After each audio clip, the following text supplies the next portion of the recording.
네, 오늘 그 첫째 날 저녁 시간에 우리 말씀을 보도록 하겠습니다. 마태복음 11장 15절 먼저 읽어요. 마태복음 11장 15절.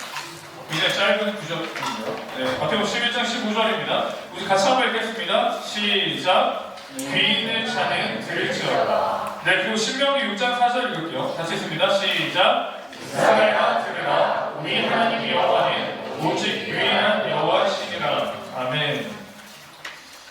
사랑하는 여러분, 이렇게 시간을 내서 우리가 조용한 곳에서 우리만 이렇게 모여서 찬양하고 예배드리는 게 참 하나님의 은혜이고 축복인 줄 믿습니다.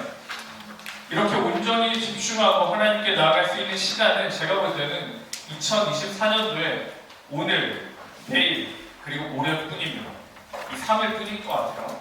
그래서 정말 여러분 결단하셔서 하나님께 매달리시기 바랍니다. 집중하시고 또 하나님의 음성을 들을 수 있는 이 귀한 시간들을 정말 축복합니다. 자, 우리 수련의 첫째 시간인데요. 리슨입니다. 리슨이라는 제목을 정하고 제가 설교를 준비할 때 딱 떠오르는 곡이 하나 있었어요. 이 곡이 무엇인지 한번 들어보도록 하겠습니다.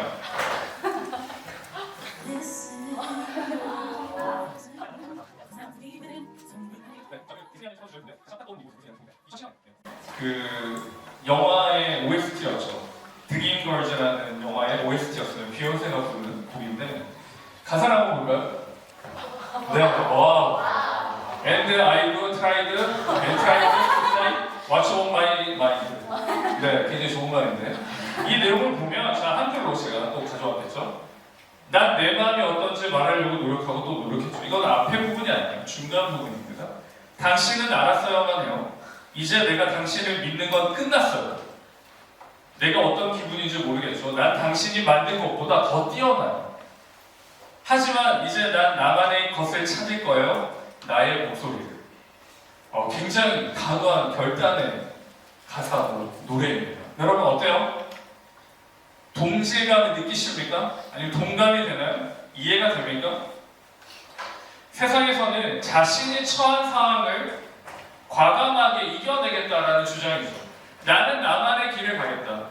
나는 내가 원하는 대로 나의 삶을 살겠다라고 선포하고 선언하는 겁니다. 그러니 감동이 있고 감격이 있습니다.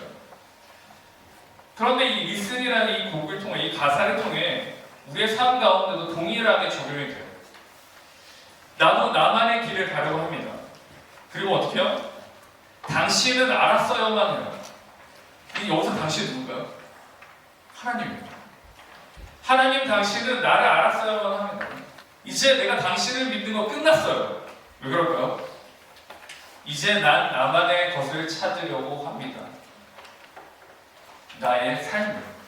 제가 이 곡을 딱 떠오르는 이유가 뭐냐면 똑같은 리슨인데 너무 결이 다르다.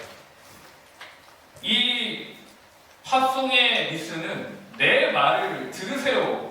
나는 나의 길을 가렵니다 하고, 성경에서 말하고 있는 리슨은 나의 말을 듣는 게 아니고 하나님의 말을 듣는 거예요.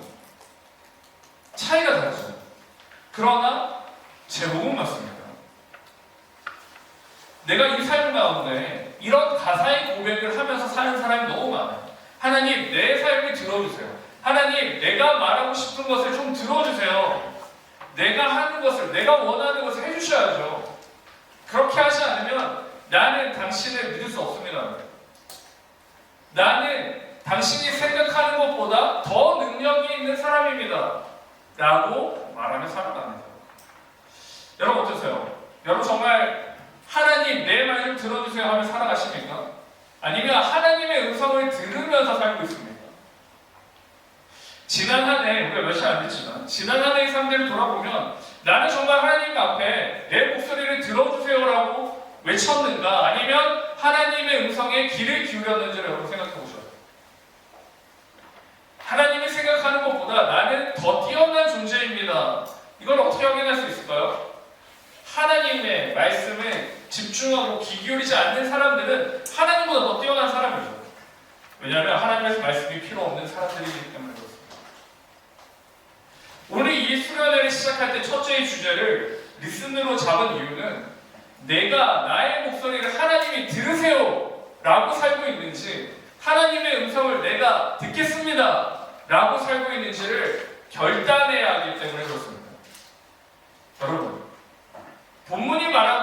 센스는 우리가 듣는 겁니다. 하나님 들으세요가 아니에요. 오늘 이 밤에 그냥 결단하기 바랍니다. 하나님 들어주세요. 들으세요가 아니라 하나님 듣겠습니다가 돼요. 그게 하나님의 사랑, 그게 하나님이 사랑하는 사람의 모습입니다. 여러분, 바라옵기는 하나님의 말씀을 들으시기 바랍니다. 하나님께 나의 말을 들으라고 요청하는 게 아니라 하나님의 말씀을 듣는 저와 여러분이 되길 바랍니다. 그래서 우리가 채워야 할 분량은 듣는 것인데요. 왜 우리는 하나님의 말씀을 들어야 하는가? 명백하게 성경이 기록되어 있습니다. 뭐라고 기록되어 있냐면 로마서 10장 17절입니다. 그러므로 믿음은 들음에서 나며 들음은 그리스도의 말씀으로 말미암았느니라 라고 말씀합니다. 믿음의 시작이 있는데요. 무엇으로부터 믿음이 시작된다라고 말씀합니까? 들음입니다. 듣고 믿음이 시작됩니다. 들음으로 믿음이 시작됩니다. 그러니 들음으로 믿음이 시작되므로 어떻게 돼요? 믿음 있는 사람만이 들을 수가 있는 거예요. 아무나 들을 수 있는 게 아닙니다. 그래서 마태복음 11장 15절을 보시면 귀 있는 자는 들어라 라고 해요. 귀 있는 자는 들으죠. 여러분, 모든 사람이 귀가 있는데 왜 귀 있는 사람만 들으라고 했을까요? 여기서 말하는 귀는 생물학적인 귀가 아니라 믿음을 말합니다. 믿음 있는 사람이 듣는 거예요. 그래서 예레미야 5장 21절을 보시면 어리석고 지각이 없으며 눈이 있어도 보지 못하며 귀가 있어도 듣지 못하는 백성이여 이를 들으시오라고 합니다. 믿음이 없는 사람은 귀가 없습니다. 그 결과 어리석고 지각이 없고 눈이 없다라고 해요. 눈이 있어도 보지 못합니다. 여러분, 눈이 있어도 보지 못하고 귀가 있어도 듣지 못하며 그렇게 살아가는 사람은 어떻게 사는 사람이에요? 죽은 사람이에요. 살아있는 것처럼 보이지만 죽은 인생입니다, 여러분. 눈이 있는데 보지 못하고 귀가 있는데 듣지 못해요. 그리고 어떻게 해요? 지각이 없습니다. 어리석습니다. 여러분, 살아갈 수 있을까요? 살아갈 수 없어요. 이 말은 뭘까요? 믿음 있는 사람만이 살아가는 겁니다. 믿음 있는 사람만이 귀가 있고 눈이 있고 지식이 있고 지혜가 있고 지각이 있는 사람입니다. 그 사람들만이 살아남는 겁니다. 그게 하나님의 음성을 들으라는 겁니다. 그 믿음의 시작으로 믿음이 있는 사람은 그렇게 살아내는 인생입니다. 반면에 믿음이 없는 사람들은 어떻습니까? 하나님 말씀을 거부합니다. 하나님께 자신의 목소리를 높입니다. 자신의 뜻을 나타내죠. 그게 뭐였어요? 바벨탑 사건이었습니다. 사람들이 바벨탑을 쌓았어요. 왜 쌓았을까요? 심심해서 한번 만들어볼까 해서 만들었을까요? 아니죠. 하나님이 저기 계시니 우리도 하나님의 위치에서 만나자 했어요. 내가 하나님 위치까지 올라가서 하나님과 대면하겠다는 뜻입니다. 그래서 그 바벨탑을 만들어낸 거예요. 무슨 말이에요? 하나님 내 말을 들으라는 겁니다. 하나님이 내려와서 나에게 음성을 하고 나에게 말씀을 선포하는 게 아니라 내가 하나님의 위치까지 올라가서 내가 내 말을 하겠다는 겁니다. 믿음 없는 사람들이죠. 그 결과가 뭐였어요? 진노였습니다. 그 결과 인생은 실패한 인생이었어요. 오늘 말씀을 통해 여러분 믿음으로 받으실 때 우리의 말을 관철시키기보다는 하나님의 음성에 겸손히 귀 기울이시기 바랍니다. 그 말씀이 우리는 살리는 길이고 그 말씀이 우리를 구원해 주실 것이기 그렇습니다. 그렇다면 우리는 하나님의 말씀을 어떻게 들어야 할까요? 여러분 늘 듣잖아요. 매일 주일마다 듣잖아요. 그리고 어떤 사람들은 유튜브로도 듣고 방송으로 듣고 굉장히 많은 말씀들이 쏟아집니다. 전국의 유명한 목사님들의 말씀을 다 들을 수가 있죠. 그런데 듣는다고 듣는 게 아니에요. 어떻게 우리는 이 말씀을 들어야 하는가? 첫째는 믿음으로 들어야 됩니다. 우리가 쉽게 하는 게 있어요. 판단하며 판결하며 듣습니다. 목사님의 말씀을, 어떤 목사님의 말씀, 저 말씀은 뭐 좋은 거 같네, 아니네, 왜 저래? 판단하며 점수를 매기며 들어요. 믿음이 없는 거죠. 설교는 강의가 아닙니다. 하나님 말씀은 강의가 아니죠. 여러분의 감정을 만지는 것도 아닙니다. 하나님 말씀을 대언하는 거예요. 받아서 말하는 겁니다. 그냥 믿음이 아니라 전적인 믿음으로 하나님 말씀을 들어요. 전적인 믿음. 제가 우리 크리에이티브 팀에게 굉장히 힘든 숙제를 줬는데 그래도 엄청난 숙제를 해냈어요. 이 사파를 제가 그려달라고 했는데 우리 사파를 한번 볼까요? 첫째 사파를. 네. 네. 여러분이 간단하게 그린 것 같지만 여러분 굉장히 고퀄이에요, 고퀄. 자, 어떤 한 사람이 길을 걸어갑니다. 근데 칠흑 같은 어둠이었어요. 칠흑 같은 어둠이에요. 칠흑 같은 어둠에 걸어가다가 발을 헛디딥니다. 이 사람 어떻게 됐을까요? 믿는 사람인데요. 하나님을 믿는 사람이고 하나님 앞에 신실한 사람입니다. 믿음이 굉장히 좋은 사람이에요. 칠흑 같은 어둠에 걸어가다가 낭떠러지에 떨어지게 됩니다. 그때 어떻게 됐을까요? 네. 네. 굉장히 잘 그렸나 봐요. 굉장히 이입을 잘하네요. 떨어지면 이제 나무 가시를 뿌리를 잡았어요. 그리고는 요청합니다. 하나님 살려주세요. 하나님 살려주세요라고 해요. 그 칠흑 같은 어둠에서 그 나뭇가지를 붙잡고 절절하게 하나님을 찾습니다. 여러분 이렇게 하나님을 찾을 때 웬만하게 이런 스토리는 어떻게 끝나요? 하나님이 나타나 구해주셔야 하죠. 그런데 어떻게 됐을까요? 그 다음 페이지 보세요. 하나님이 이렇게 말씀하십니다. 그 손을 넣어라. 이거 뭐래요? 당연히 싫어요. 안 돼요. 하나님 이거 손 놓으면 죽어요. 라고 이야기해요. 하나님 왜 손 놓으라고 할까요? 왜? 왜 손 놓으라고 할까요? 네? 혜민자매 왜 손 놓으라고 했을까요?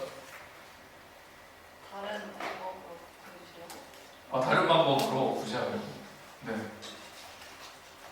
예준자매 웃고 있는 거 보니까 답을 아는 것 같은데 왜 손 놓으라고 했을까요? 하나님은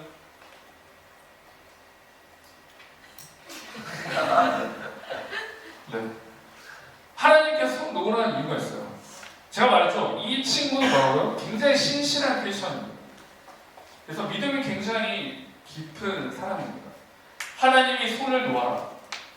하나님이 이 사람이 정말 떨어져서 운명을 달리하기를 원하실까요? 아니죠. 왜 손을 놓아라 라고 말씀하셨냐면 날이 밝았을 때 그 비밀을 알게 됩니다. 넘겨주세요. 10cm였어요. 10cm. 칠흑 같은 어둠에 보이지 않는 거죠. 내가 지금 의지할 거는 뭐예요? 하나님이 아니라 뭐예요? 이 나무 가지입니다. 내가 기도하고 하나님께 부르짖지만 결국은 뭐예요? 내가 원하는 대로 해석하는 거예요. 하나님이면 내가 지금 가시 이렇게 매달리는 건데 노라가 아니라 뭐 천사들이 오든지 뭐 이렇게 나를 이렇게 들어가지고 뭐 해주든지 해야 되는 거죠. 근데 손을 놓아라니 상식적으로 이해가 안 됩니다. 손 놓으면 어떻게 해요? 떨어지는데요. 날이 밝은 게 어땠어요? 10cm였어요. 여러분 이게 믿음입니다. 우리의 인생 가운데 하나님 말씀을 들을 때 어떻게 해야 되느냐? 전적으로 들어야 돼요.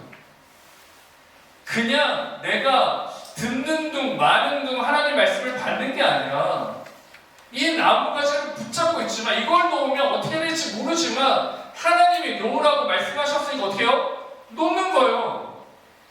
그게 하나님 말씀을 전적으로 믿는 겁니다. 근데 우리가 이런 부분이 굉장히 어렵죠. 우리는 기도를 합니다. 하나님 말씀을 듣습니다. 그리고 그 말씀에 굉장히 은혜를 받고 또 결단도 합니다. 그런데 한 주간 어떻게 살아요? 나뭇가지만 지고 살아갑니다. 하나님이 놓으라고 하는데 지고 살아가죠. 그러면서 뭐라 그래요? 하나님 너무 힘들어요. 하나님 너무 힘든 인생입니다.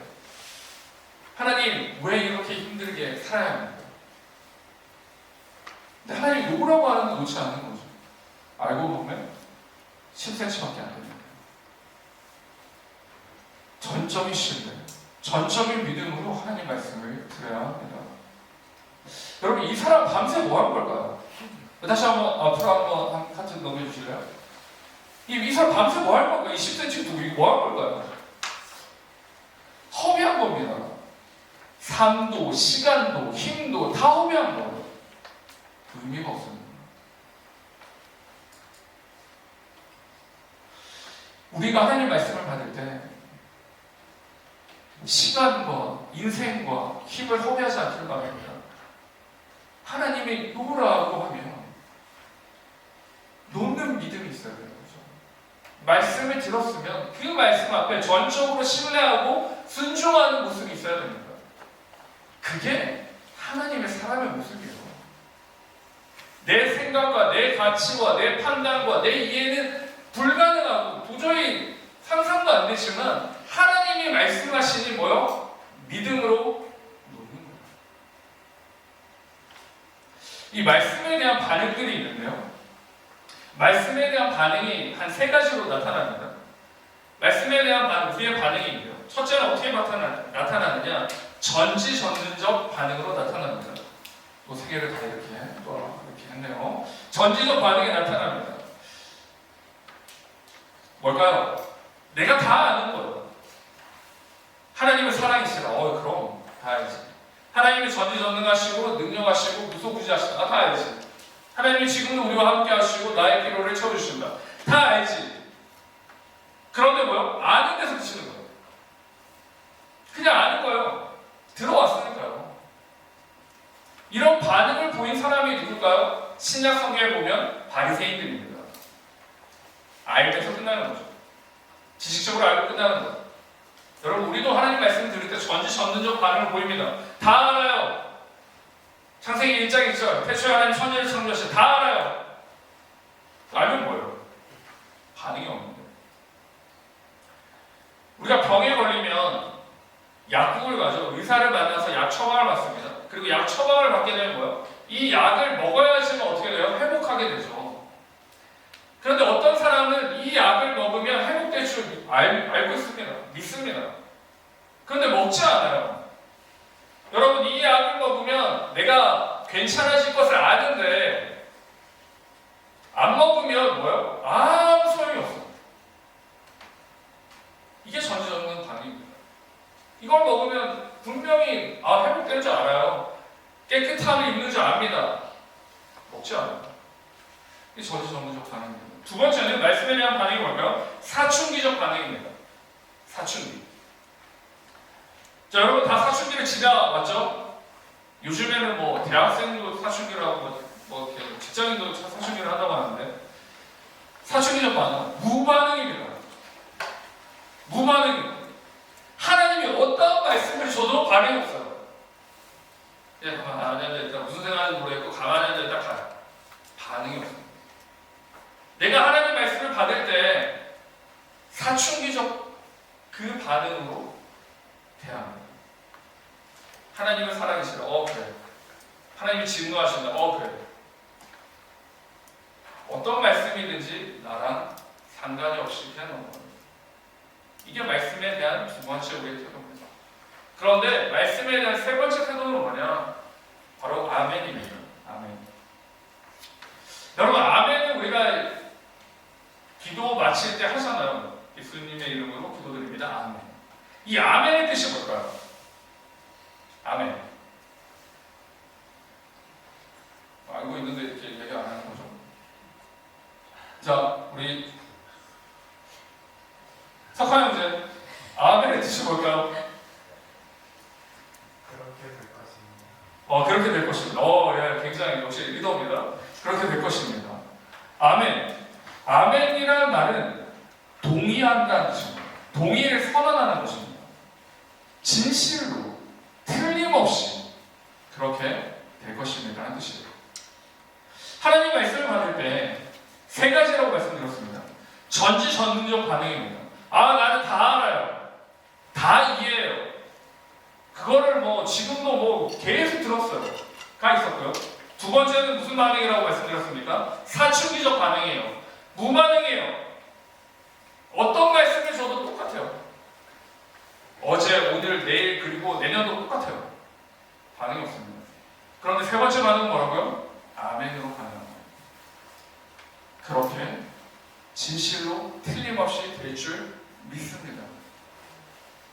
여러분, 우리는 어떻게 하나님 말씀에 반응하고 있습니까? 전지전능적 반응입니까? 아니면 사춘기적 반응입니까? 아니면 정말 아멘으로 여러분 말씀을 받고 있습니까? 우리는 이 말씀을 받을 때 굉장히 자주 실수합니다. 믿음으로 받으셔야 됩니다. 아멘으로 받으셔야 됩니다.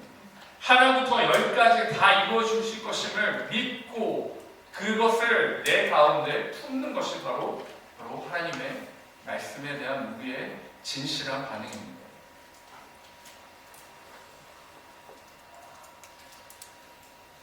바라오기를 여러분 정말 진실되게 하나님 말씀을 받으시기 바랍니다. 믿음으로 받으십시오. 아멘으로 받으시기 바랍니다. 그 하나님의 말씀은 생명이 있고 역사가 있고 능력이 있기에 그렇습니다. 그 능력 있는 말씀을 꼭 올 한 해 경험하는 여러분의 삶과 우리의 인생과 우리 공동체가 될 수 있기를 주님의 이름으로 축복합니다. 두 번째는 나의 관역으로 받아야 합니다. 나의 관역. 제가 질문으로 먼저 설교를 진행하도록 하겠습니다. 이 맞춤형 지체들에게 소정의 선물을 드리겠습니다. 이 세상에서 가장 중요한 말 중에 하나인데 동시에 세상에서 제일 듣기 싫은 말입니다. 뭘까요? 세상에서 중요한 말인데 동시에 내가 정말 듣기 싫은 말이에요. 뭘까요? 뭘까요? 포인트 리스닝인데 노래를 좀 해주는데 그만하자. 혹시 여러분의 마음속에도 목사님 그만해요 이런 거 없죠? 아직까지 지금 있으면 안 돼요. 지금 두 번째 되지밖에 안 왔습니다. 그만하면 안 돼요. 마음속에 이제 그런 말들을 품고 살죠. 저도 예전에 부모님의 말씀을 참 대단해도 안 들었어요. 안 들으려고 노력했던 것 같아요. 날씨가 추우니까 뭐 이거 해봐라 저거 해봐라 그러면 반대로 그냥 반팔 입고 나가고 그리고 동사할 뻔하죠. 엄마가 나를 들을 걸 이렇게 합니다. 그리고 부모님 말씀을 안 들어서 여러 가지 문제에 휩싸인 적도 있고 왜 부모님의 말씀을 우리는 잔소리로 받아들일까요? 더 나아가서 지금도 잔소리로 들리는 이유는 뭘까요? 오늘 아침에도 들으셨나요? 왜 잔소리로 우리는 들리는 걸까요? 이유는 한 가지입니다. 지금 나랑 상관없다고 생각하기 때문에 그렇습니다. 나한테 하고 계시지만 나는 내 인생 내가 잘 살고 있기 때문에 간섭하지 말라는 거죠. 내가 잘하고 있으니까 간섭하지 말라는 겁니다.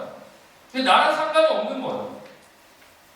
그런데 부모님의 말씀이 새겨질 때가 있습니다. 언제일까요? 여러분 언제 부모님의 말씀을 듣기 시작합니까? 언제일까요? 자, 우리 신입생들 이제 고3을 지나고 이제 어머니와 아버지와 이렇게 만나게 될 텐데 고3 때는 여러분 부모님의 말씀이 들렸나요? 여러분 사춘기적 반응이에요. 사춘기적 반응이에요. 네, 들리지 않죠. 듣기 싫습니다.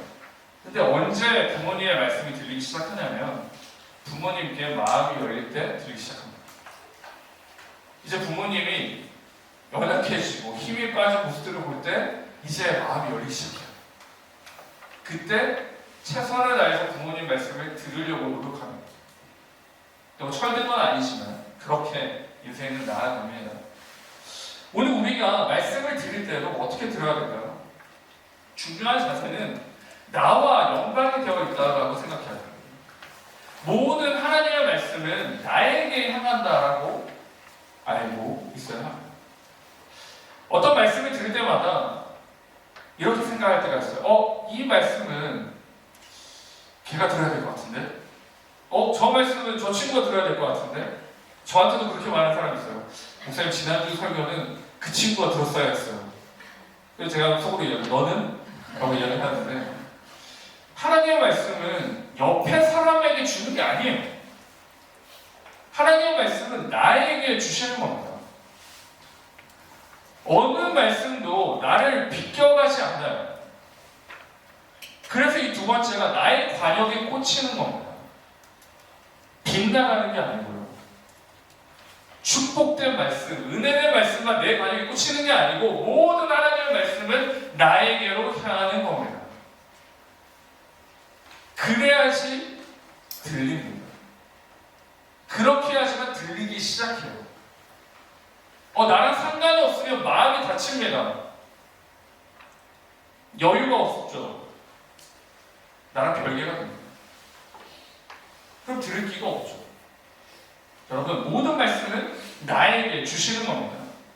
신명기 15장 4절 5절인데요. 우리 같이 한번 읽어볼까요? 같이 읽겠습니다. 시작. 내가 만일 내 하나님 여호와의 말씀만 듣고 내가 오늘 내게 내리는 그 명령을 다 지켜야 하면 내 하나님 여호와께서 내게 기업으로 주신 땅에서 내가 반드시 복을 받으리니 너희 중에 하나님 자가 없으리라. 아멘. 여기 보시면 분명히 말씀하시잖아요.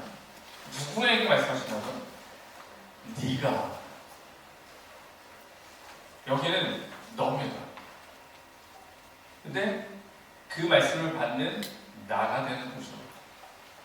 내가 하나님 말씀에 여호와 말씀만 듣고 하나님께서 오늘 내게 명한 그 명령을 다 지키면 하나님 여호와께서 나에게 기업을 주신 땅에서 내가 반드시 복을 받으리니 우리 중에 내가 결단코 가난하지 않으리라라고 말씀해요. 하나님 말씀은 나에게로 향합니다. 나에게로.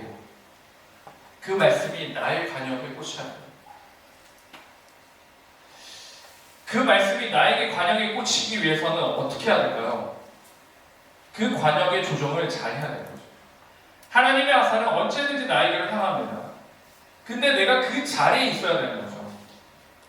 근데 내가 그 자리에 있지 않고 다른 자리로 옮겨갈 때마다 어떻게 될까요? 화살은 빗나갑니다.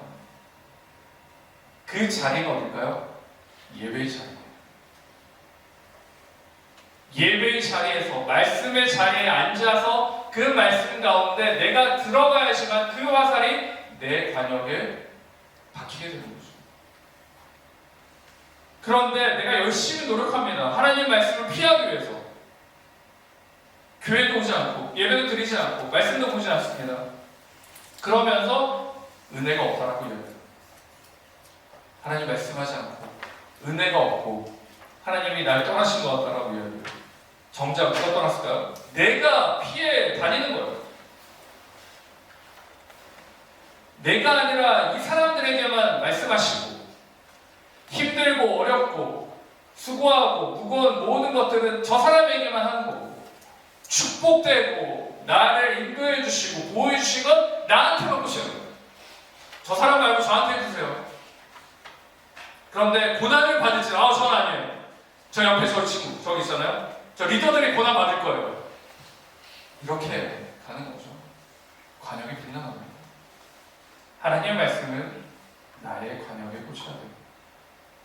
그러기 위해서는 내가 그 자리에 사모함으로 나아가야 합니다. 그게 예배이고 말씀의 자리입니다. 사랑하는 여러분, 우리가 이제 새해를 시작한 지 얼마 되지 않았습니다. 그 말씀의 자리를 사모하시기 바랍니다. 여러분, 지켜내시기 바랍니다. 그 말씀이 나에게 관역에 박힐 수 있도록 그 자리에서 준비하시고 예배하시기 바랍니다. 그 말씀이 나에게 박힐 때 나의 인생은 달라집니다.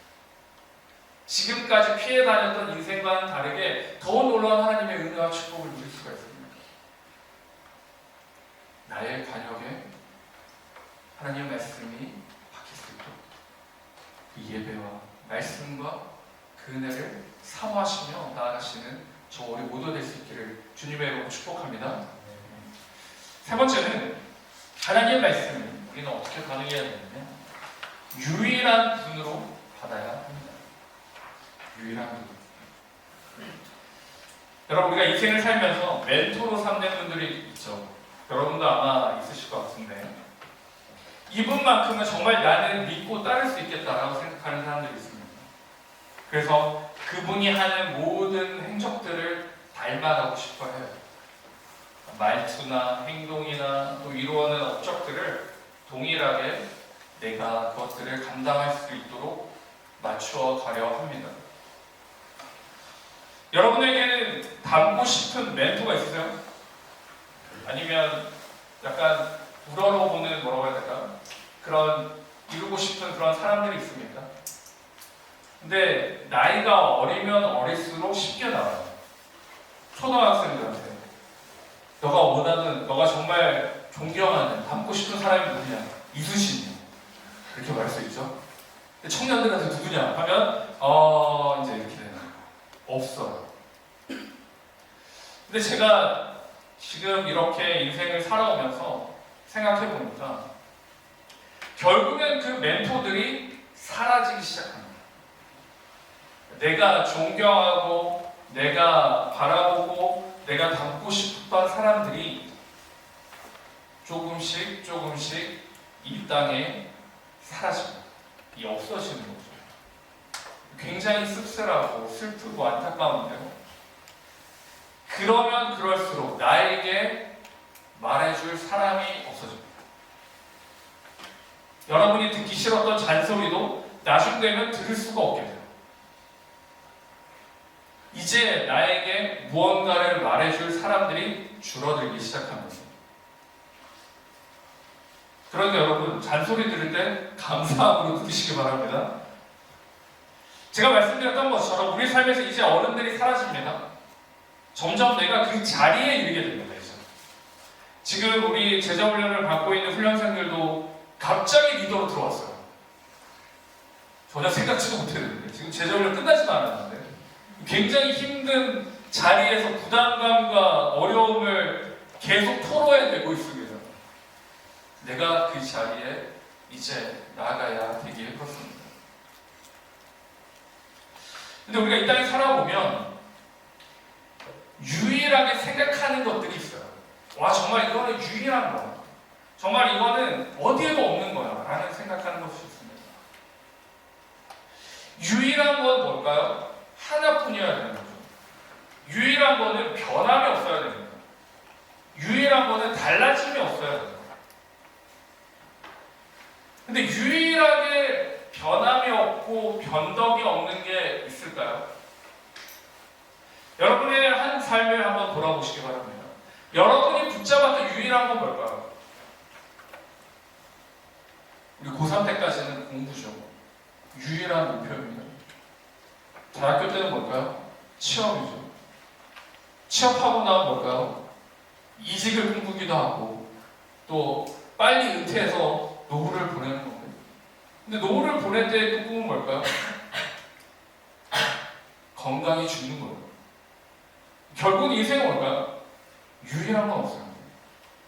여러분이 유일하게 생각하고 붙잡고 있는 건 결국은 시간이 지나면 달라지게 돼요.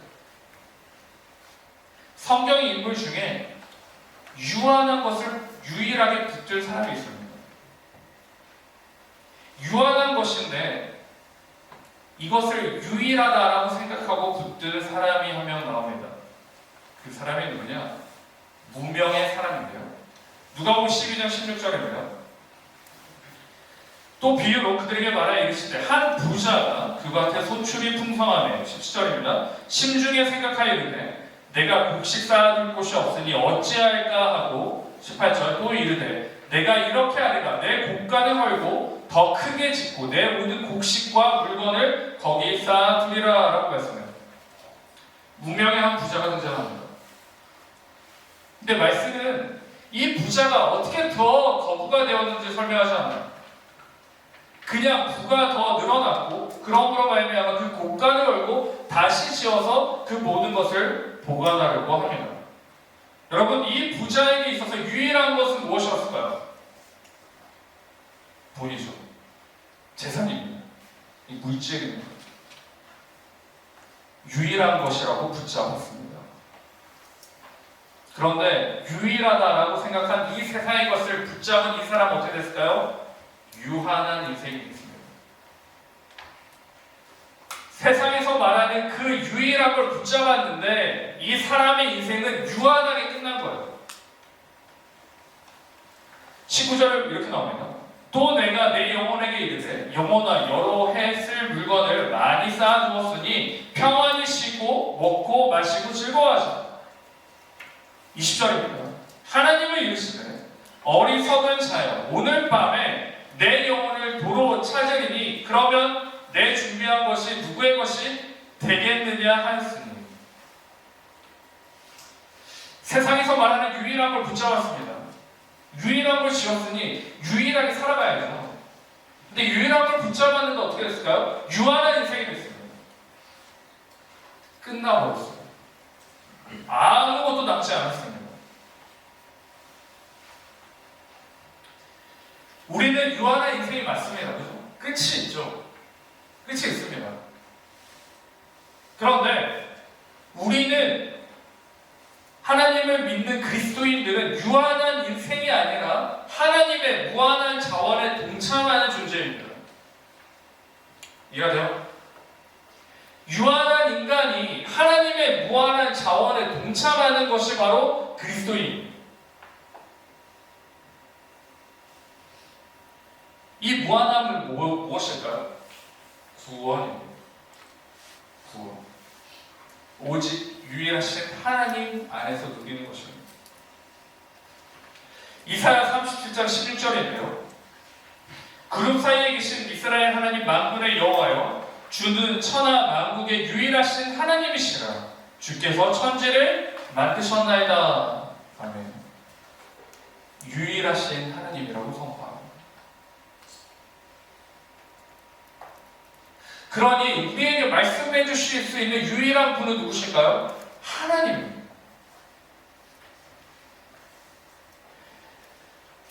변함이 없고 완벽하고 빈틈이 없는 그 말씀을 선언하시는 분, 살아계신 하나님 뿐입니다.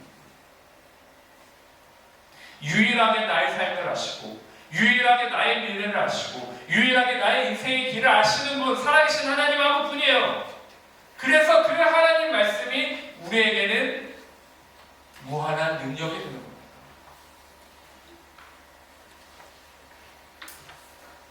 우리 삶에 유일하다고 생각하는 것들이 굉장히 많습니다. 세상이 유일하다라고 보여주는 것들이 많죠. 돈도 그렇고요, 권력도 그렇고요, 학벌도 그렇고요, 유일합니다. 그런데 그 유일한 것은 어떻게 될까요? 변하고 변합니다. 오직 하나님 한 분뿐입니다. 사랑하는 여러분, 유일한 하나님을 들으시기 바랍니다. 그러면 유일한 하나님을 듣기 위해서 우리가 어떻게 해야 될까요? 무엇을 해야 될까요? 첫 번째는 노이즈 캔슬링입니다. 이거 띡해야지. 세상의 소음을 오프해야 됩니다. 나를 흔들게 하고 나를 흔들리게 하는 그 모든 세상의 잡음들을 어떻게 해요? 끊어야 돼요. 그래야 하나님을 들을 수 있습니다. 그래야 하나님께 집중할 수가 있어요. 여러분에게 말하고 있는 그 유일하다는 그 세상의 소리를 끊어내시기 바랍니다. 그리고 온전히 하나님께 집중하시기 바랍니다. 그게 살아계신 하나님의 유일한 말씀으로 받고 유일한 하나님께 집중하는 모습입니다. 두 번째는 뭐냐? 담아내야 합니다. 그 말씀을 나의 삶 가운데 담아야 합니다. 누가 그러했습니까? 간절함으로 담아내야 됩니다. 욥이 그러했고 다윗이 그러했습니다. 욥이 간절함으로 하나님께 나아가잖아요. 간절함으로 하나님 말씀을 받습니다. 다윗도 그렇습니다. 미친 척하고 돌아다니면서도 하나님의 말씀 앞에 구합니다. 그 말씀을 자신의 삶 가운데 담아내는 겁니다. 간절함으로 담아야 됩니다. 왜요? 유일한 하나님이시니까. 말씀을 맺겠습니다. 사랑하는 여러분, 이제 이 3일간의 짧으면 짧은 그러나 다시 돌아오지 않는 이 수련회가 이제 시작되었습니다. 이 3일간 하나님을 들으시기 바랍니다. 옆에 있는 지체들과 많은 말도 하고 나름도 하지만 하나님 말씀에 집중하십시오. 집중하시기 바랍니다. 그래서 정말 하나님이 말씀하시는 그 말씀을 나의 삶 가운데 나타나는 이번 수련회가 되시기 바랍니다. 그리고 그냥 듣는 게 아니에요. 많은 소리 중에 하나가 아닙니다. 유일한 능력의 말씀으로 받으시기 바랍니다. 그러므로 올 한 해 세상에서 유일하신 하나님 말씀을 붙잡고 그 말씀으로 이겨내며 살아내는 저와 우리 모두가 될 수 있기를 주님의 이름으로 축복합니다.